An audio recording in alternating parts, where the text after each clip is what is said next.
All righty, here we are. Excited for this conversation and getting this party started. We're talking about good versus evil. We already started this conversation, and now here we are going a little deeper into it. And as we look at this, we really want to focus in on character, showing up, and how it's affecting men. How are we showing up in the world, and where can we move forward? Now, many people around the world watched the World Cup. I mean, I'm a soccer guy. I played soccer at Purdue for 4 years, and so it's been football, as most people call it. But when I went to football, American football, I had to transition the language to fit both worlds. And so there's many things that we got to see, and I love sports because sports often shows us where we're going. So all the amazing things that took place in it, I'm excited for the possibility of where we're going in humanity, and look forward to this conversation on delivering that as we all look deeper within. So let's get started. Peace. When I am asked to speak, I embrace the calling. It is my responsibility to make sure to leave everyone inspired to elevate in all aspects of life. In the 26 states and 10 countries, it has been my energy that is infectious and magical. The impact elevates everyone to new heights. It's time to conquer our challenges. Relationships across the board, communication gaps, fear of the unknown, limited beliefs, and all that holds us hostage in life. The path to power is peace, and peace is the power to live by. The unique perspective that I bring to the table inspires all, professionals, executives, students, coaches, and athletes, to reach their highest potential. That is why I, Sid McNary, am known as the secret weapon. Whether it is tackling mental health issues, success in business, or winning at life, every moment counts. Get ready to receive the tools to win. It's time to win at everything. Let's connect today. Peace. Hello, my name is Miles. Discover a powerful journey of resilience, purpose, and spiritual growth in the autobiography of a human by Sid McNary. In this compelling autobiography, McNary shares the personal challenges and triumphs that shaped his path to success while offering insight for professionals seeking deeper meaning and balance in their own lives. Drawing from his experiences growing up Catholic, participating in indigenous vision quests, and studying the Buddhist path, he reveals how diverse spiritual traditions ultimately guide us toward the same destination: connection with the Creator and our highest selves. Through practices such as meditation, yoga, and spirit medicine, McNary demonstrates how life's victories and hardships can become opportunities for growth, self-discovery, and lasting peace. The autobiography of a human is more than a memoir. It is an inspiring reflection for professionals striving to align purpose, personal development, and inner clarity. Available now on Amazon, this transformative story invites readers to reflect, grow, and step confidently onto their own path of self-discovery and peace.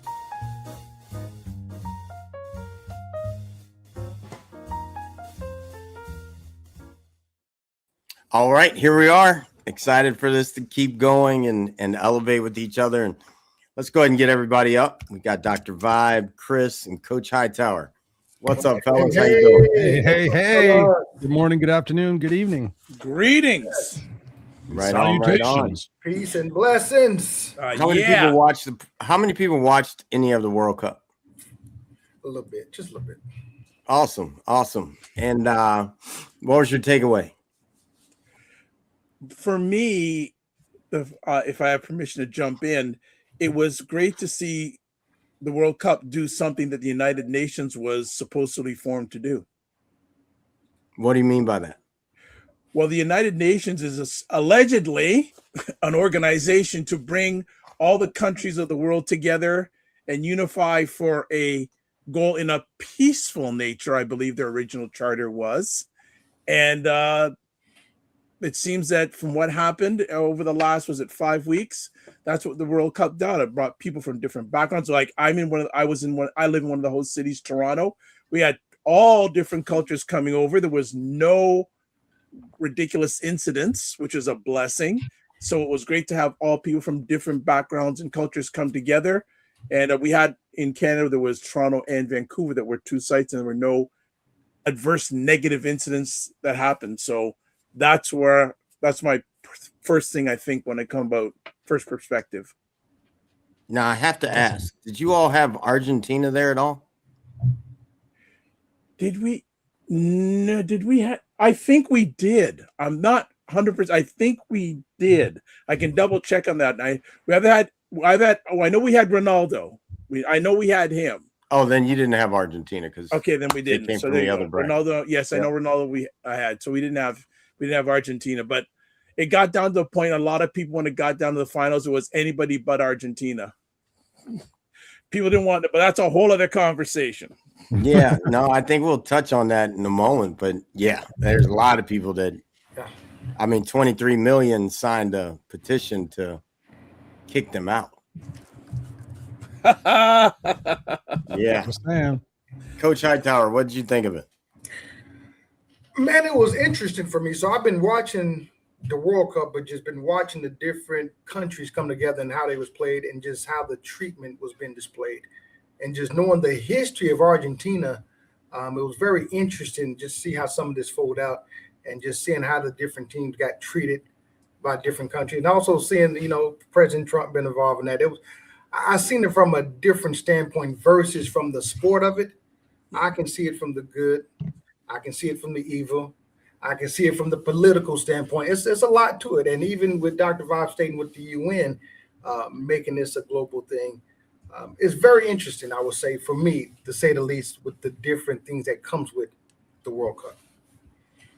Right. I saw something pretty big for the players that they weren't told before. And what's kind of interesting is FIFA, with all the money they made, they got tax exempt. Yeah. And the players are now losing 40% of their earnings. So like Spain, I think it was 52 million they took in for the players and everything. 40% of that is taxed. Wow. So a lot of money was made. Just think about this. Oh, yeah. Jerry Jones gave up his stadium, covered up the Cowboys logos. Yeah. Imagine how much he got paid just to rent that stadium out. Right. Absolutely. Yeah. I appreciate money flowing, and it's what you do with the money once you have it that makes a difference. So I appreciate all of that. And I will say, I love how, with all the things Argentina, they played dirty. I mean, I learned to hit. Like that's how we played. Like we shoulder to shoulder check. There was no arm extension. I was going to take you out. I'd come in and slide tackle.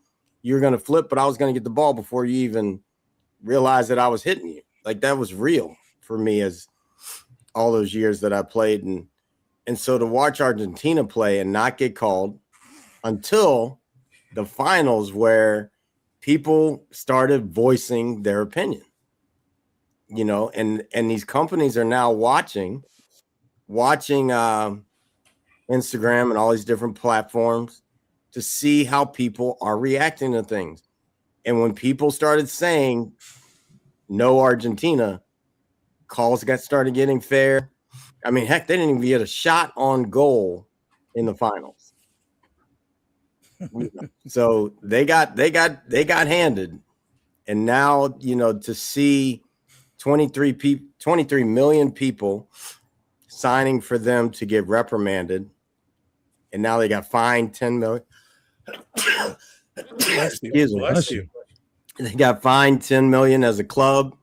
The players got fines and all types of stuff, and they may be out for a while. Like that. That's how it should be. But that's good. What's beautiful about it is that it's showing up real time for how it can trickle down to real society, to everyday people. And that's amazing. That's the good over evil to me in the World Cup.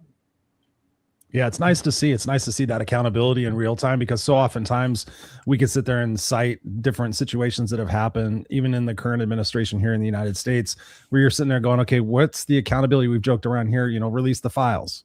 Like, where is that accountability? And it makes you think like, okay, well, why should I stick to the rules? But seeing this firsthand and seeing people say, no, we're not going to accept this. This is not tolerable, is a beautiful thing. I mean, it's wild. It's wild to watch the young 19-year-old from, I don't want to butcher his name, from Spain, walk up, and then all of a sudden he realized, wait a minute, the next person's about to shake my hand is our president, and he just pulled his hand away. I mean, it's real. It's like, now you got to actually look at people, look at you, and say no to you. No, I don't want to be involved with you because of all the different things, whatever's going on in that kid's mind. That to me is just a beautiful thing to watch. That's good over evil. When good people can stand up and say, nah, this just isn't good enough. You're not representing anything that I want to be part of. So don't put your hand near me because I don't want your energy. That's impressive. Yeah. It's impressive. It's really about your values and your standards. When I was thinking about this conversation, good versus evil, like I always go back to what's the root, what's the base of where this comes from. And it really is about your personal integrity, right? And sitting there thinking about, sportsmanship. I mean, I was involved in sports when I was younger, but sportsmanship really is got its set of values and integrity that we're going to come out here. We're going to give our best, against our opposing team, but we're going to operate within the guidelines, and we're going to operate with respect and compassion for our fellow team members that are on the other team, because we're all in this together. And to see what took place and hear about what took place, it's nice to know that the people have spoken and said, no, this is unacceptable. And I think that hopefully will trickle down to other people that have perhaps been thinking about bending the rules, going, you know what? No, I'm not going to do that. I'm going to hold myself to a higher standard. And I'd like to see that in all sectors of life, because when you hold yourself to a higher standard, it's pretty incredible what you stop tolerating and what you receive as a result of that. I like that. I did a little research. A lot of times I do some research, but we have our conversations, and I want to just share some quick perspectives. Do I have permission? Yeah, go for it. So first, and building on what Chris just said, character is revealed in repetition, not slogans. It's not what a man says he believes. It's about what he consistently does when nobody is clapping. Also, good is practical, not performative. A good man is not perfect, but he's accountable, honest, and willing to correct himself. And also, too, men need spaces like this one where truth is spoken without shame. And the goal is not to attack men, but to challenge them to grow, heal, and lead better. So I just wanted to just share some of those perspectives before we move onward. Yeah, I love that. Excellent. I think that's great job. Yes. I really like that one. Character is built on repetition, not slogans. Yeah. And I think it's more, for me, as you said that, I put in parentheses, it's not just built, it's revealed. You're like, you've already built your character from the things you've done in the past. But as you keep doing it, your character is actually revealed. Because I look at, and so for me, when I speak about these things, it's not political for me. I'm sharing it because we have somebody that everybody sees right now. And many people that even voted in the beginning for the person, they voted for what he said he was going to do. Now his character's been revealed and they no longer support that. And that's awesome to me. Like, we gotta, because you can sit here and say you're going to stop sex trafficking and then find out you're actually party to it. Your character is revealed over time. And that's, I just appreciate that. I was told once when I was going through some things, my teacher at the time was like, all you have to do is stay in your integrity, and everything will show in the end. And now everybody's coming back. Everyone's like, no, that wasn't Sid.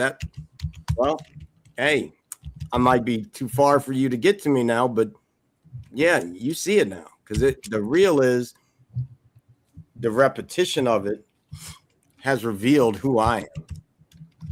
And that's awesome. Mm-hmm. Good to hear. Good to hear. I also had another perspective that I thought about, that private behavior matters. So how we as men treat people when there's no audience says a lot about us. I was just thinking that. Go ahead, Chris. True. Talk to us. Talk to us how you expand on that thought. I think it makes me always think about how when you're out to lunch with somebody or you're hanging out with somebody and you see how they treat wait staff, you see how they treat, any but the janitor or whatnot. And I've been around people. I was fortunate enough to be around some amazing people when I was younger, and to see them say, hey, how was your day going? And just be very cordial and caring about people, no matter what their position was, their title or their socioeconomic situation, color of their skin, anything. And it's so true. It's like, it's about what you do when no one's watching. And I talk about that in my coaching, about the fact that, are you doing your best? And when you think about nobody's watching, if I had a film crew following me right now, would I do better? And that's kind of an indication for me. That's an indication good. For me personally. That's my standard to say, okay, if I'm washing my car, I'm like, oh, I don't need to do the wheels. But if I had a film crew watching me, it's like, okay, I'm going to do that. I'm going to hold myself to that higher standard. So it really says a lot. And it's hard for people sometimes to go back and change their decisions because they have that sunk cost bias. They're like, well, I chose this person. And sometimes I've seen people dig in deeper. But I've also had conversations with people that says, yeah, I didn't sign up for this. I thought it was going to be a different way. My idea was that he was going to break some of the politics and whatnot. But those people have changed their minds, and hopefully we have an awakening happening for people to be more careful in their choices, and hopefully bridge some of the gaps that have happened through this. I'm in agreement with you, Chris. Great point, man. And it goes back to just values. For me, values and morals. As you stated, man, the person have showed their hand, showed who they are. That's who they are. I remember when I was interviewing for a CPA about 8 years ago, and this is actually before Trump was coming into office. We was asking, I asked him, how you think he's going to do once he get in office, considering things that we know about, the sexual harassment, all this and that. And the response I got, man, it kind of threw me back, because he said, I don't give a damn what he has done. If he's making me money, good. I don't give a fuck. He can blah, blah, this and that. And it made me just look at his character. And because of that, man, I had no idea he want to do business with them whatsoever. No matter how good he was as a CPA. But just that you can endorse that just tells me where you at. And this goes back to, it costs nothing to be nice, man. But we also have to distinguish, is money and power more important than our ethics and our moral values? And at the same time, what do you really stand for? I sit with watch your actions. This is in the book, The Secret Weapon. Watch your actions because they become your habits. Watch your habits. Good book, by the way, Sid. Good book. Good book. Thank you, bro. I appreciate it. Watch your habits because it becomes your character. Watch your character because it becomes your destiny. And that's real. Like, when I look at, people have these actions they do over and over, thinking, oh, I want money, I want this, I want that. And then all of a sudden people start to see them and they say, okay, that's who you are. That's your character.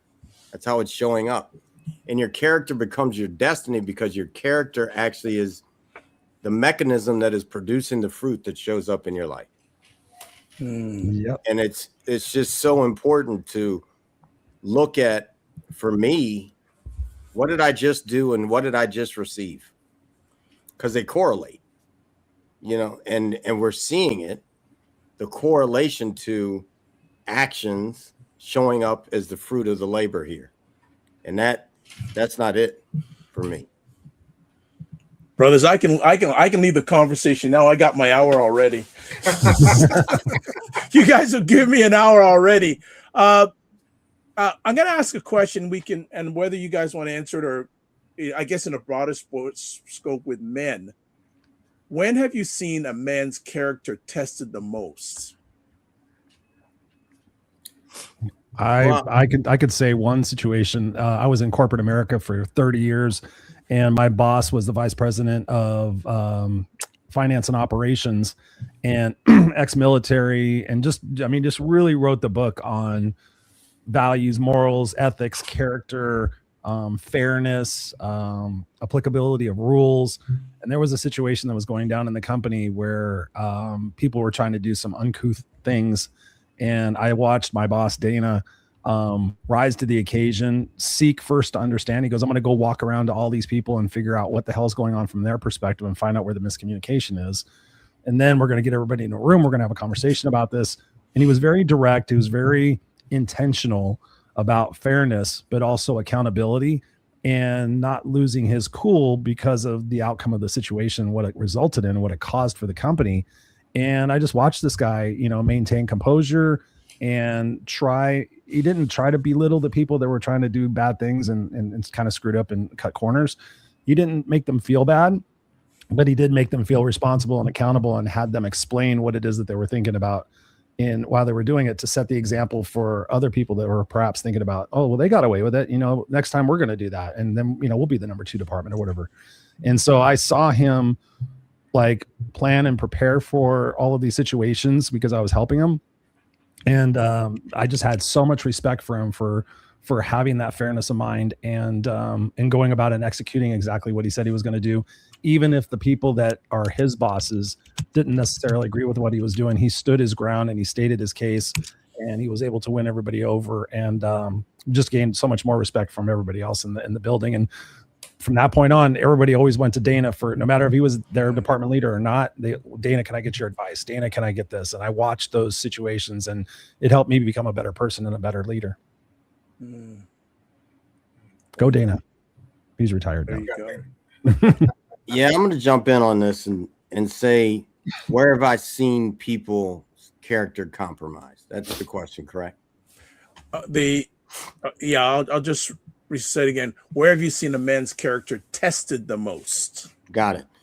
When people are looking for success and they start to fall short of what they believe the money, the wins, the results should be.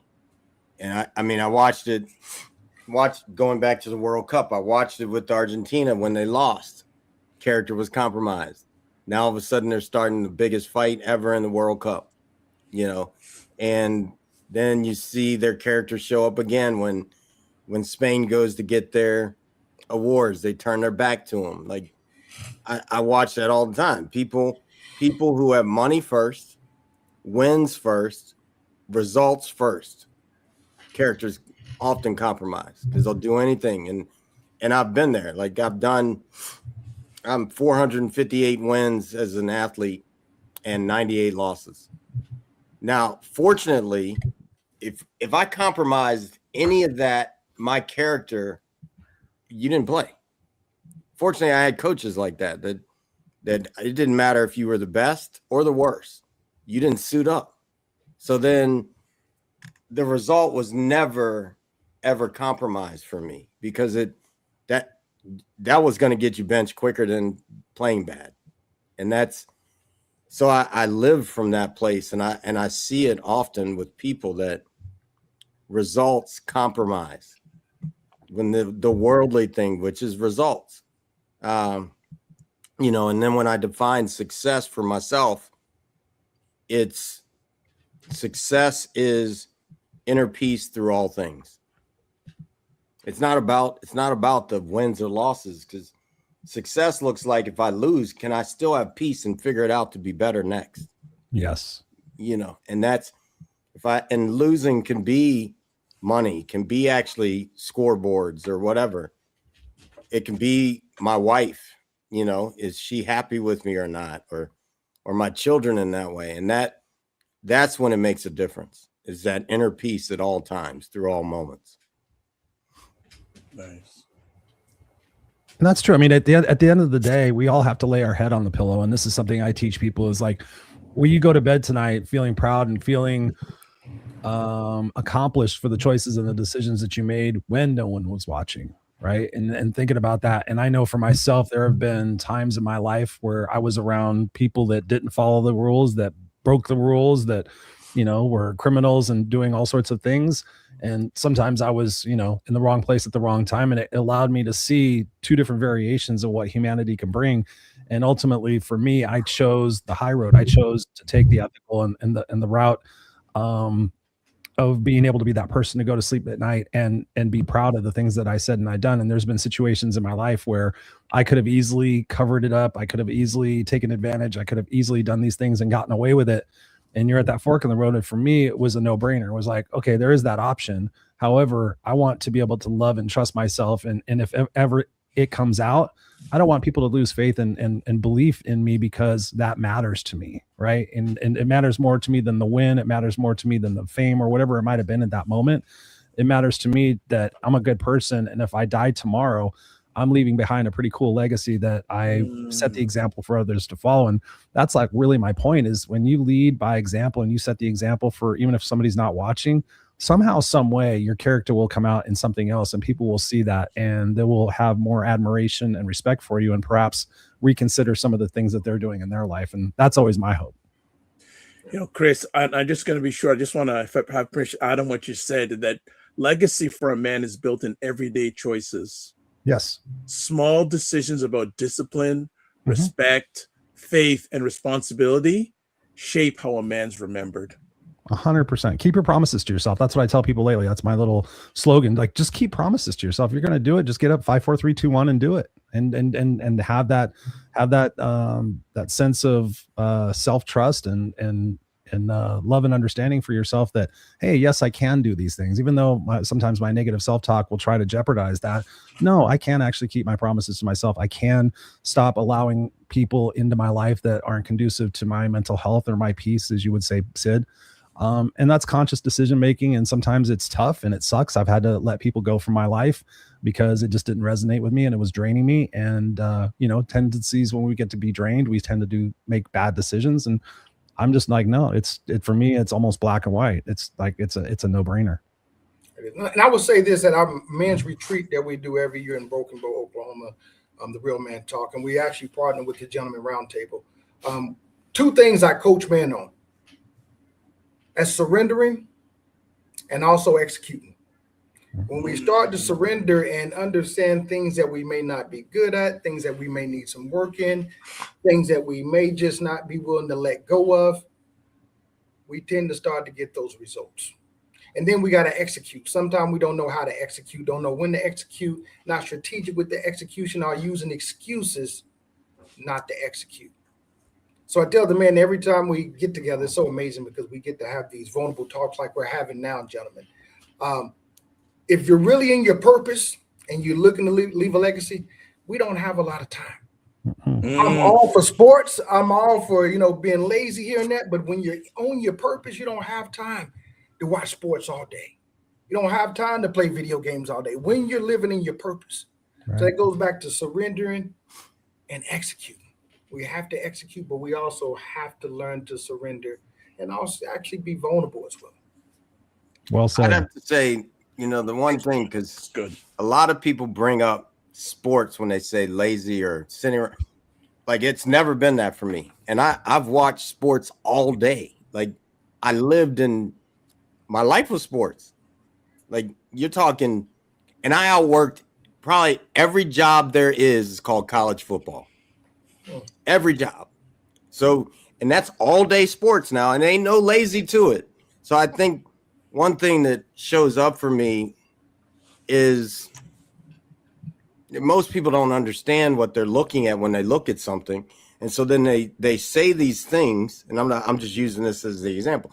They say these things that actually probably don't fit. The only way they fit is because that person's looking at it their way. True. But also remember this too, Sid. You're one of the 10% that execute at a different rate than most people. You're one of the very few percentage in that percentile that execute at a high level. Yeah, here's, I was given this once, and it really touched my life. It was, hey, Sid, what would it be like if you saw everybody as liberated? Changed my life. And changed my life because then all of a sudden, everybody that I thought was doing something that could be better, became the teacher for myself. Because I saw, so like, and I received that I'm in the 10%, but I see everybody is in that 10% until they prove me different. Then all of a sudden I got to leave them where they are. But I really do see it in that way. Like everybody is liberated, and everybody has God flowing through them. So they're here to actually teach me. If it offends me in any way, that's my work. It ain't theirs, because they're likely okay with it. And that's, so I don't, part of it's like I keep people in my life even when they've maybe done something interesting, we'll call it, because I'm okay knowing that they're a reflection of me. And if I'm on my game, they will shift just by being around me. Yeah. So I throw that out for everybody to remember that no matter what our opinions are our own. It's not necessarily truth of what we're looking at. Good point. I want to, if I have permission again, another thing I want to get our perspectives on, because none of us is perfect. Last I checked, I can only speak for myself anyways. Well, thanks a lot. Damn. I got to stop you though. Hold on. Here. I got to get us here, because I actually taught about this today. Oh gosh, here we go. Perfect. That's human arrogance to think that we aren't perfect. Right. I don't care what you do. It's human arrogance says we're not perfect because we see it differently than how God even allowed it to be. Everything is perfect because it's taking us where it needs to take us. And the sooner I recognize that about myself, I just stopped repeating the lessons. I took the lesson and it was perfectly designed to get me to be here now. And so I just offer that, like, even something that we may perceive as imperfect or flawed, it's perfect. Because the only way we get to see how something could be perfect is it has been perfected. Because we've taken that thing that we may say is imperfect or flawed. Look at a diamond, the flawed diamond, and then all of a sudden they chisel it and do everything and they perfect it. I just offer that. Like, there is nobody watching this. There's none of us here. I don't care what you did. It is perfect. I don't care what you did. And I know that in some people's minds, they're like, nope, these are the things, there's some things you just can't do. Well, if that were true, you'd be wiped off the earth. So now, can we get the lessons and live into the perfection is just where I come from. But go back to it, Doc. No problem. So from our perspectives, what suggestions can we provide men when they fall short of character standards?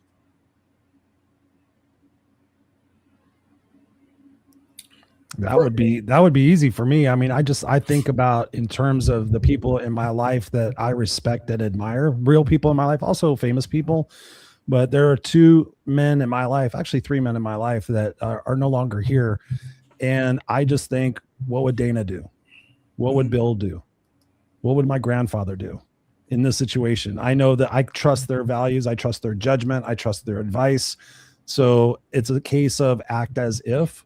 So if Dana was right here now, or if Bill was right here right now, and I was having this experience, what might they tell me? And that's a good benchmark for me to sit there and say, okay, that's a good path for me to take. So I think it's that. And I think it's also when you're looking at, I mean, I'm a dad, where I think we're all dads. For my 9-year-old son, I'm like, is this a good example for what I would give to Jackson for advice? My son's name's Jackson.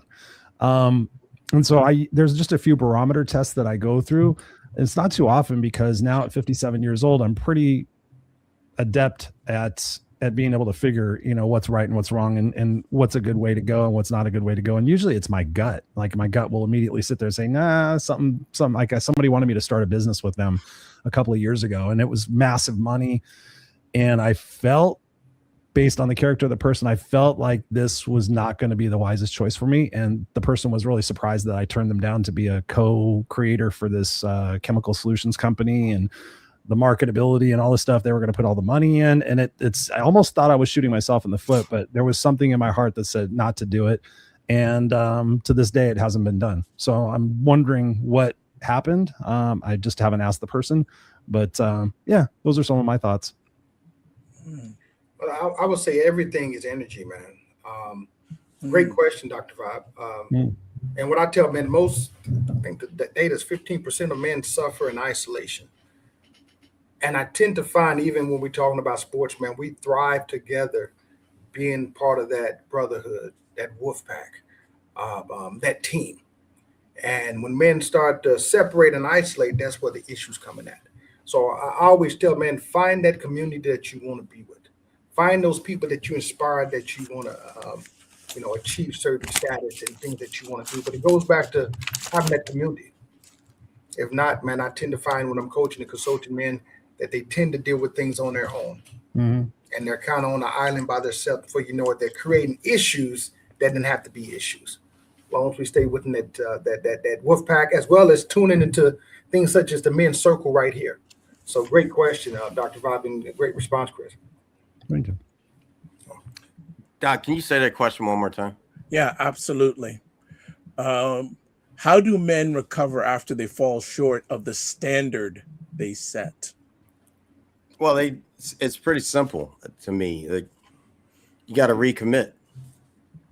Make the commitment to where you want to go. And how do you have a breakdown? You fall short of the commitment you made.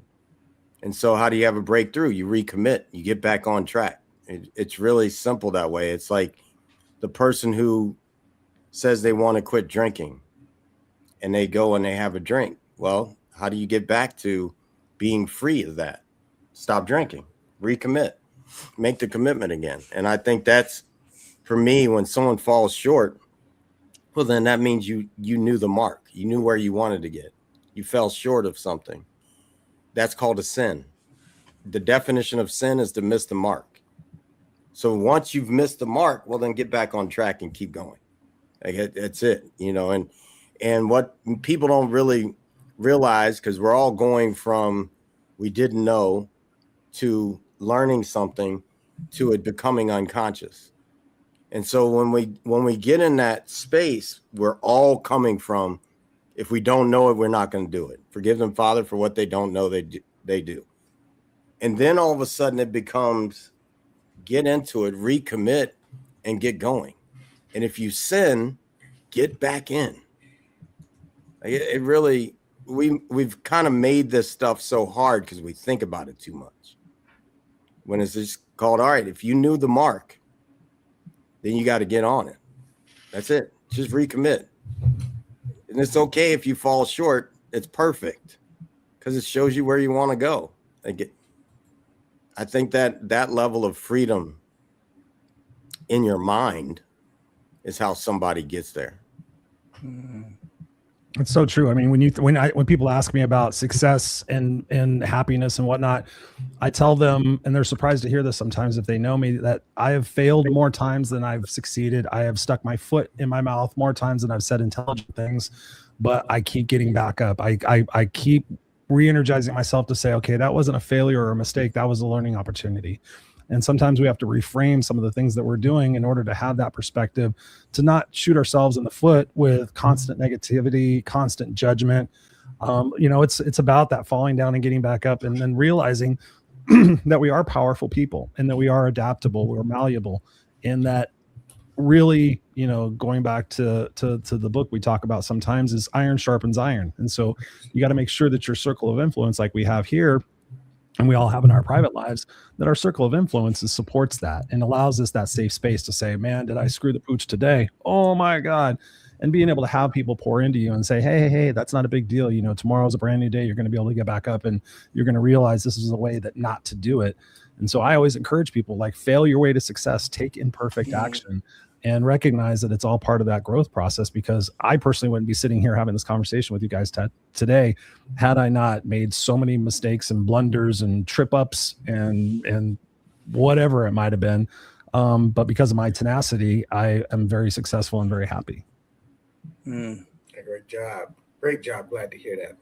Thank you. Good. Well said, Chris. Well said. Wow. That's good. That's good. Thank you. That's good. That's good. You know, I like that Dr. Vibe polices the comments, but there was this comment, and comments don't bother me. Why? Because it usually says everything about the person commenting and nothing about what we're talking about. When these comments come up, kind of interesting. And one comment came up about coaching and coaching Black kids and how it's hard. That's never been a truth for me. And if you look at professional sports, ain't a truth for a lot of people. Like, just get real about it. If it's hard, it's because you have no concept of actually working with a person.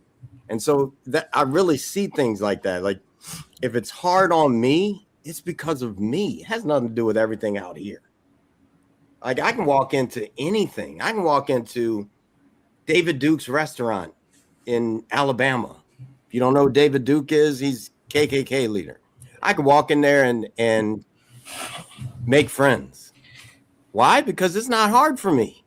Because typically when I walk into something, the only reason people are behaving in this weird way is because they're ignorant.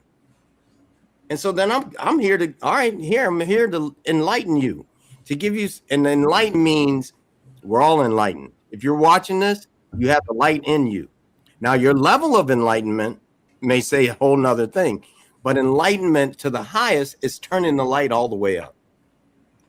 And that's it. Like, so when I hear some of these people say these ignorant things, it's like, all right, that's okay. Nobody taught you the light. Nobody brought the light to you. And guess what? What I love about being me is people get upset, and I know I'm the peace inside, and so they usually get even more upset. It just is what it is. All right, well, you're gonna either be miserable or get over it. Like, it's real, you know. So I really feel like when I look at men, and as this is a men's circle, just start being men. And what does it look like to be a man? Like, whatever that looks like in your mind. Like, for me, I've never had a gun. I know I won't need a gun. I'm free of guns. Why? Because I only bring into my life that. And I live in a place where I've never seen anybody walking around with one. I probably will today because I just said it. But outside of that, like, it's okay. And I know people do because they talk about it all the time. People they see. It's just not in my reality. Raise your vibration if you don't like what you see. Your frequency is what you frequently see in life. Preach, brother, preach. And so when are you going to take ownership of that for yourself? Whoever you are, whoever needs to hear that, take ownership for your life. Why do you have a number of diseases? Because you drove yourself there. Drive yourself out of it. I see that Mark has a question for us, and I know Chris has to listen. So go for it. You can read it. So question from Mark Mark. says, Sid, Coach Hightower, Dr. Vibe, and Chris, what tools do you use to encourage someone to keep moving forward and not dwell on the mistakes during the process? You can't drive a car by continually looking in the rearview mirror. Chris, rock with that, baby. Well, thank you, Mr. Mark Gassard. He's a personal friend of mine. We've known each other for quite some time here on the Facebook world. So thank you, Mr. Peachtree. Tools to keep moving forward and not dwell on mistakes. Again, going back to what I just said a few moments ago, I don't consider them really mistakes. I consider them stepping stones or learning opportunities. So I've learned in my life that, yeah, that thing didn't go the way I wanted it to, or yeah, I could have done better, or I could have planned better, or whatever it might be. I just personally use it as a game plan, if you will, to sit there and say, okay, the next time I'm faced with this particular situation, I'm going to choose the path that perhaps my gut thought I was supposed to do, or what I knew was the right thing, but I was going for the fast thing, whatever it might have been in that situation. But I look at it as an opportunity to refine my decision-making process. And in some situations, if I'm finding it hard to move on, or I'm really kind of stuck on it, is I will reach out to my mentors and say, hey, there's a situation that happened. What are some of your perspectives and observations and suggestions for me to shift that perspective about that? So I always have people in my corner that I can go refer to, but I really don't look at it as a mistake unless I repeat it often, repeatedly. And most of the time I don't do that.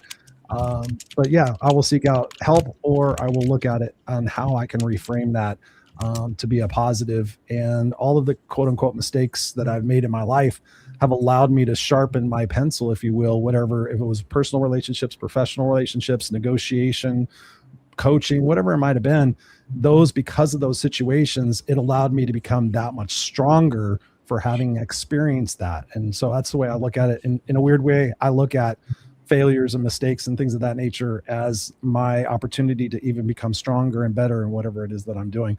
Especially as a parent, I probably made more mistakes, I guess, that I apologize for, but it also makes me that much more compassionate, makes me that much more patient, that makes me that much more understanding, because those situations occurred. Man, great point, Chris. And I liked how you stated you seek out help, and then you also reframe the way you're looking at it.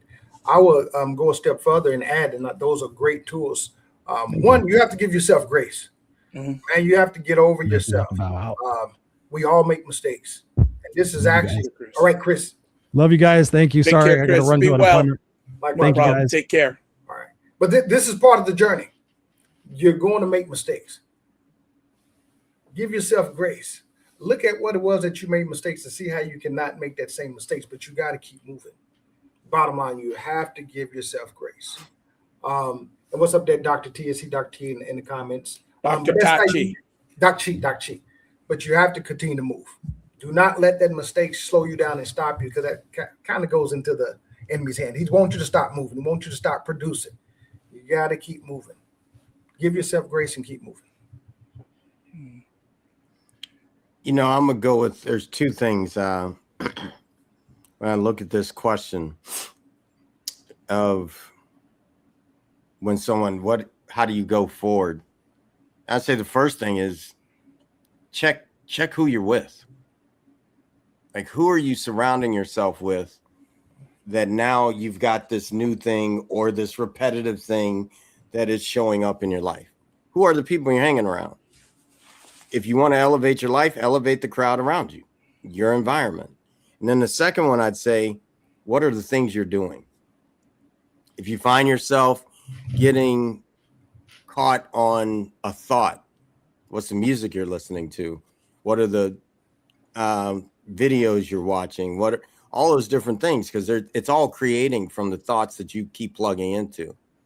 I think that's why many people, this men's circle, 2,000 guys on Wednesdays, right? Many people that go to that, they're spending their downtime in the Bible. So a lot of things in their life are elevated because that's a book that consistently talks about elevating your life in some way or shifting in some way. Now, you could get caught on some things, even in the Bible, that could take you down a rabbit hole that you don't want to go. So just paying attention to those two things. Who are you putting in your life and spending your time with? If you are spending your time with a bunch of people, nothing wrong with going to a bar, but if they're constantly drinking, hey, I'm here to tell you, we call it the ABCs in football. The ABCs will take you down. Academics, booze, and because we're with all guys, chicks. You could call it men or women. ABCs of sports, downfall of all people. And you can look at that even in the Bible, the downfall. Studying, elevating yourself, academics. Booze, spending time getting drunk, Sodom and Gomorrah. The opposite sex, chicks, as we called it in football, the ABCs. It takes the best of people down. You can look at it. It's all over history. So then shift that. Who are you with? What are the things you do? Nice. Doc, what you got? And now I'll just add on to some things there for myself. And I say to myself, a mistake is a moment. It's not a person. That I always say to myself, and that if I'm assisting someone in that, I will say that to them. I will also say to them, hey, have you ever been in a situation like this and you've turned it around? And they'll say, yeah, I have. So I want to instill in that person that, hey, they've done it before. They can do it again. They can make that U-turn.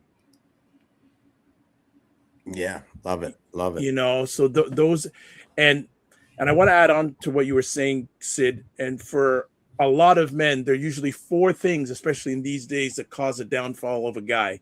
And hopefully I get all 4 out: sex, gambling, alcohol, and I can't remember the last one, but those 3 are prevalent. And especially these days, many of our men are getting downfall by gambling. It's becoming an epidemic. I've been doing some research. It's causing a lot of challenges, especially for our young men who watch their sports and they see some of their favorite athletes doing ads, doing promos for gambling. Yeah, I mean, I can see that for some people. I got one that absolutely just he ain't gonna waste his money, so he doesn't gamble at all. Then I got one that makes sure he earns just a little bit more so he can put it in to see if, but he's willing to lose it. Okay, you know? I'll give the 4: sex, drugs, alcohol, gambling. One of those, a number of men causes a downfall. So character, if you have good character, they will buffer you. Not say it's not going to happen, but the stronger your character, the better you'll be buffered from those potential downfalls. Yeah, I don't know. Gambling, I've never been a fan because I hear you, but how much do you see it wherever everywhere? You got the supposed king of basketball sponsoring. Thank you. Yeah, that doesn't even make any sense in my brain. Like, hold up, man. But see, again, it's working on our character. I'm definitely never betting on his games. Right.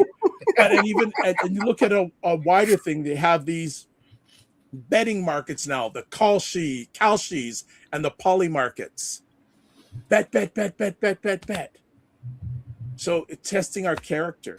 So I didn't want to take the conversation that far, but you would introduce some of these challenges that I just wanted to add on. So I'm completely one thing, my coach when I was younger, because I started Division I coaching, which at 24 years old. So all of a sudden, and I'm not sure that I would give myself a job just because you're 24, you're walking around on a campus and it's like,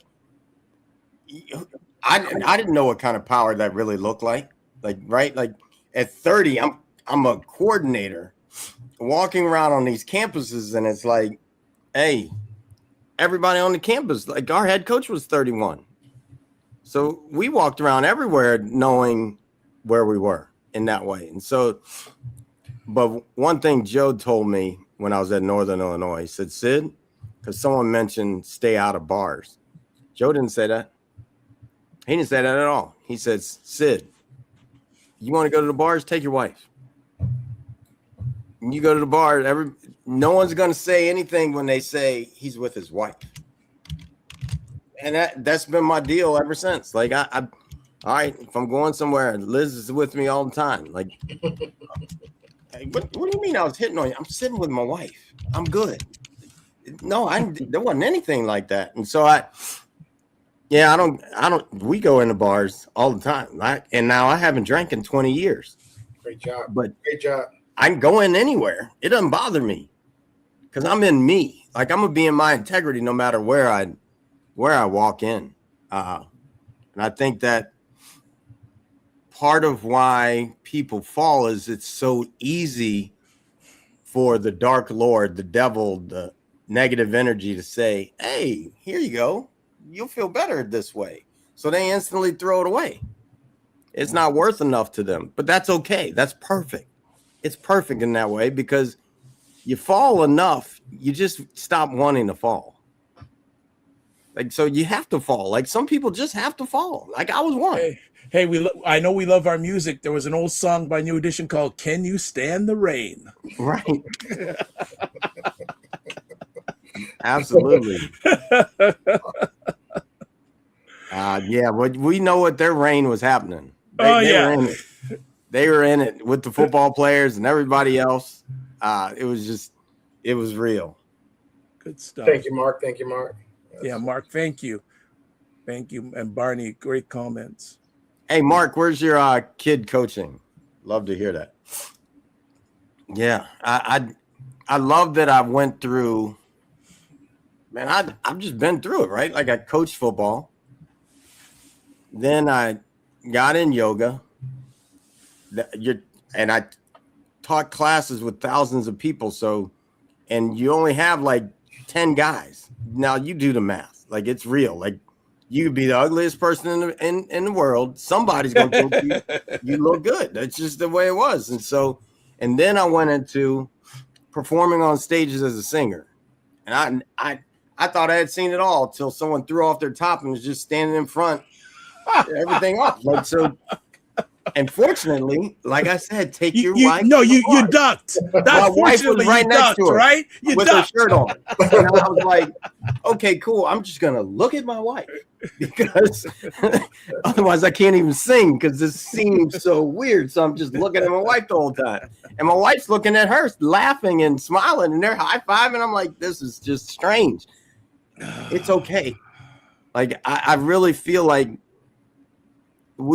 as soon as we get over and allow ourselves a space to be like, okay, this thing just happened and I don't have to participate in it. Just start and make choices.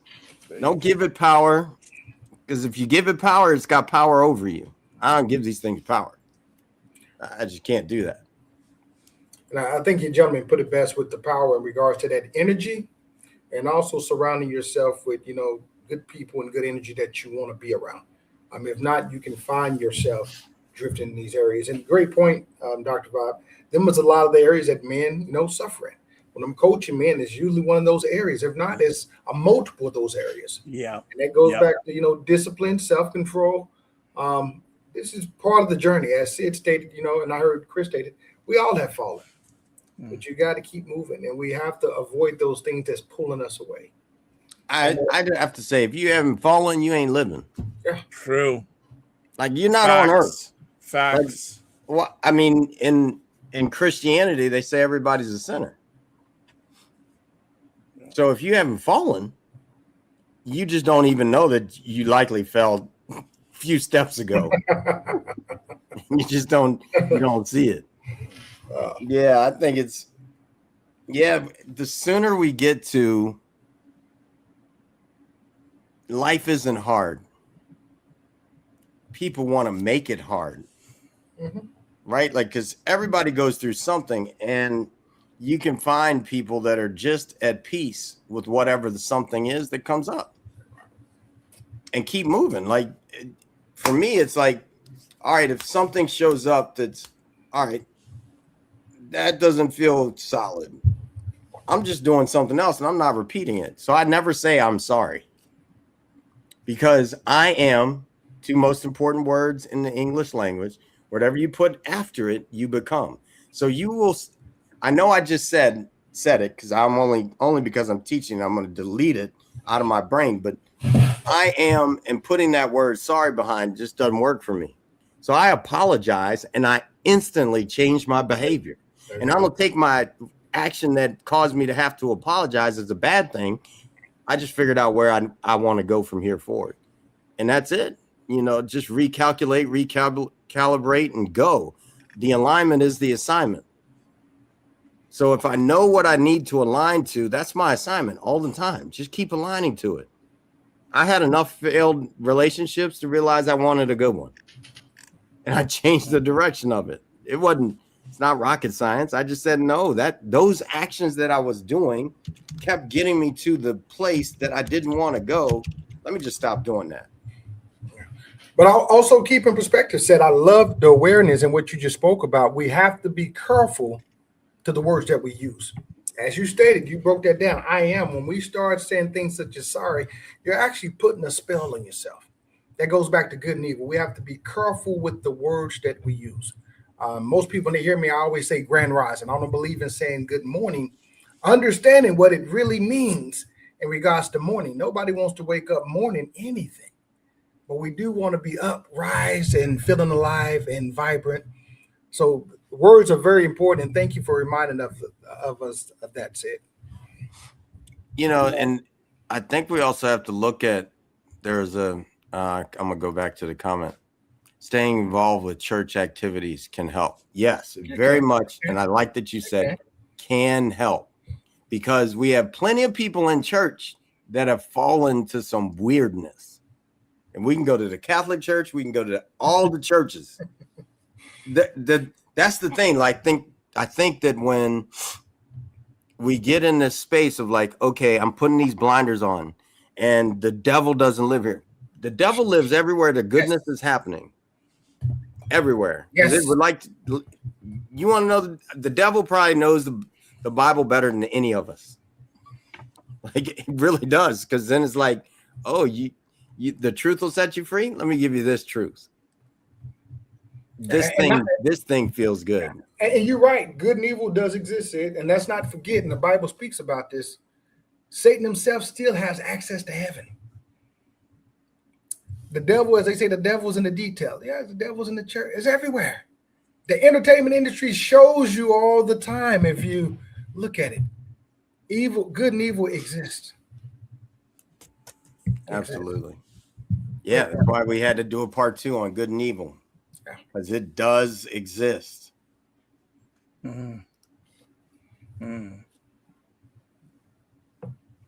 So with the church, I would say it can help, but once again, just reminding good and evil exist everywhere.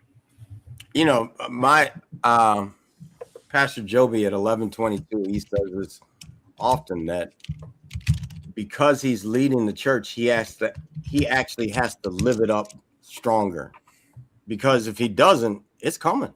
It really is. That's everybody. And you know, I'm fortunate that the side trips happened when I was younger, when no one was really looking.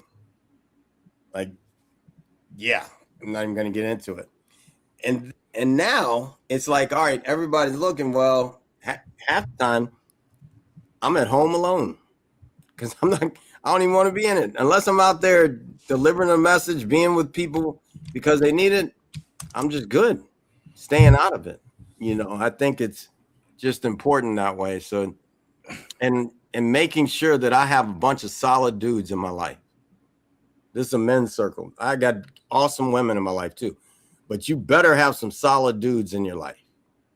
Otherwise, you're gonna be in. If you don't have solid dudes, then you got some weak dudes, and you're gonna be falling down that rabbit hole constantly. So that's what I got. You guys got anything to wrap it up? Yeah, if I can just real quick, some things that the world needs: men who are reliable, honest, and accountable.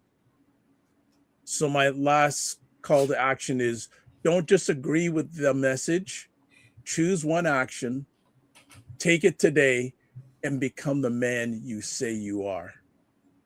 I'm complete as always. Don't just manage your time, manage your energy. Remember to give yourself grace. Awesome. I love it. I would tell you, man, the thing to do and what I'm practicing. I believe in practicing what I preach. You always do something better than you did yesterday. I don't care if there's 10 more push-ups. I don't care if there's giving your wife an extra kiss or reading a different version or more versions. Always do something to elevate every day. Keep moving. Yeah, you know, I like that, because at the age of 35, I committed that every 5 years I'd be better than I was. Wow. And I've done that, and I just crossed one, right? Like, so I just crossed one of those 5-year markers, and that one pushed me to right now. I'm in this 5 years of, I'm so committed to knowing Jesus and the message and God and the Bible.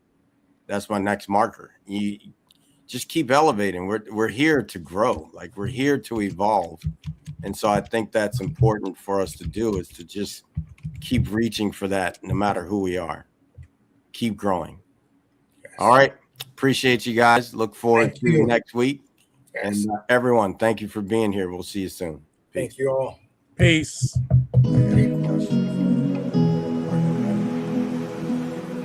I've been at peace for so long. It seems like I've been sitting all alone. Would you know when the crew is coming through? They're the ones that will make anew.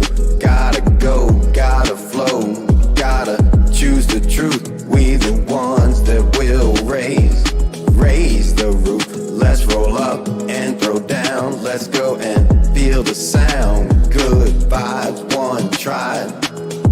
Can you feel me now? Be you, be me, be free. Go and take it till we bounce the beat. Take it to the streets, make 'em move the feet.